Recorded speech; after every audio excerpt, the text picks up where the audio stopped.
Mo kí gbogbo èèyàn tó ń gbọ́ mi níbikíbi tẹ́ ẹ bá wà. Ìjẹ́ ilé nìwọ́ wà tó ti ń gbóhùn mi, mo kí yín, ẹ kú àmójúbà mi. Ìjẹ́nuṣẹ́ nìwọ́ wà tó ti ń gbóhùn mi, mo kí yín, ẹ kú àmójúbà mi. Orúkọ tèmi ni Dr. Ọlálékan Sàlámì Aláàfin Ìṣẹ̀ǹbáyé. Èmi á máa sọ pé erin kọjá gbígbé, àjànàkú kọjá rúrù, àjànàkú kọjá mórí nǹkan fìrí, bá a bá rẹ́rìn, ẹ jẹ́ ká sọ pé a rẹ́rìn. Bí mọ̀nàmọ́ná bá ṣe bí ọká, kì í ṣọká. Bí sèbé bá ṣe bí èrè, kì í ṣe èrè. Bí a bá rí ẹnìkan tó sọ̀rọ̀ bí mi, má sọ pé bóyá kan náà ni wá àbí ìkejì mi ni. Mi ò lẹ́nìkejì. Ẹni tó jọ mí kò lóhùn mi lẹ́nu. Ẹni tó lóhùn mi lẹ́nu ìyẹn ò tiẹ̀ jọ mí rárá. Èmi náà ni Ọlọ́run fi ṣe president fún ẹgbẹ́ Association of Africa Tradition and Culture. Ìdí tí mo wá fi ń ṣe àwọn fídíò yìí òun náà ni láti polówó ẹgbẹ́ náà.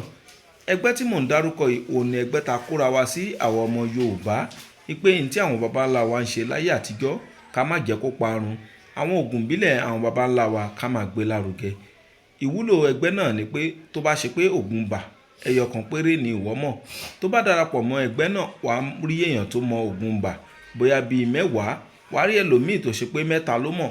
Wàá sì rẹ́ ẹlòmíì tó mọ̀ pé tó jẹ́ pé ó mọ ògùn bà tó tó ogún.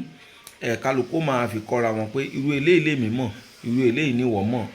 Bẹ́ẹ̀ sì ni a máa ń sòótọ́ fúnra wa tí ò ní sí ọ̀rọ̀ pọ́n lura ni ní jìbìtì nínú ẹgbẹ́ náà. Ìwọ tó bá fẹ́ darapọ̀ mọ́ ẹgbẹ́ náà, owó registration àti owó ID card 5,000 naira ni. Ẹgbẹ́ tí mò ń sọ yìí, ẹgbẹ́ tí ìjọba lọ́wọ́ sí ni. Ẹgbẹ́ tó register pẹ̀lú CAC òun ni ẹgbẹ́ náà.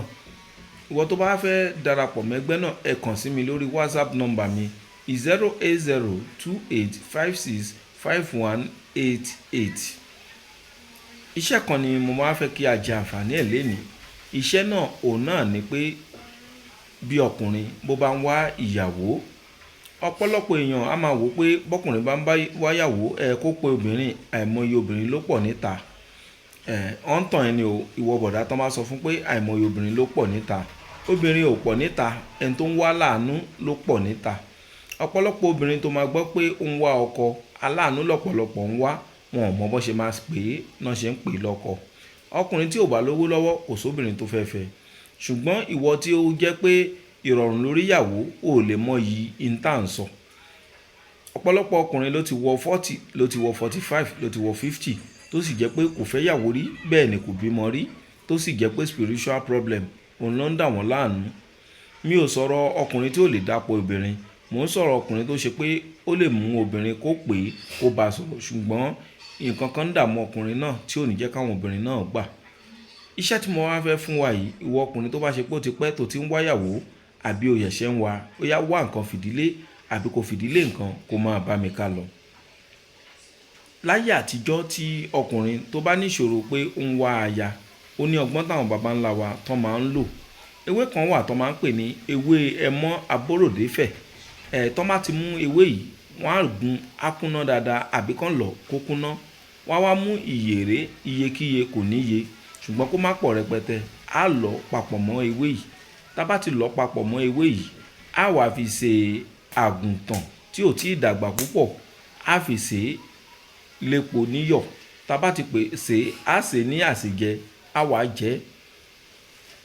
Tá bá máa fi ṣe bí ẹ̀ẹ̀mejì, ẹ̀ẹ̀mẹ́ta pẹ̀lú àṣẹ Ọlọ́run, ìyàwó alálùbáríkà yóò wọ ọ̀dẹ̀dẹ̀ wa. Iṣẹ́ tí mò ń sọ yìí kò lọ́rọ̀ ẹ̀sìn nínú, kò sẹ́ni tí ò lè ṣe. Mùsùlùmí lè ṣe, Kristẹni lè ṣe, ẹlẹ́sìn ìbílẹ̀ lè ṣe. Kì í ṣe nǹkan téèyàn máa sọ pé bóyá torí àgùntàn náà fi ṣiṣẹ́ yẹn, obìnrin yẹn á máa wò bí àgùntàn. Ẹ mọ báwọn èèyàn ṣe máa ń ronú. Àwọn Yorùbá fíìmù tẹ́lòmíì ti wò, a máa rò pé bọ́n ṣe ń fi ṣe fíìmù yẹn bẹ́ẹ̀ ló ṣe rí. Ó lè ní bóyá obìnrin tí ẹni yẹn máa rí, bóyá láàbọ̀ ara ni. Gbogbo nǹkan báyìí kì í ṣẹlẹ̀ láyé àwọn baba ńlá wa. Imagination tó kọ story film náà máa fi ń ṣe fíìmù.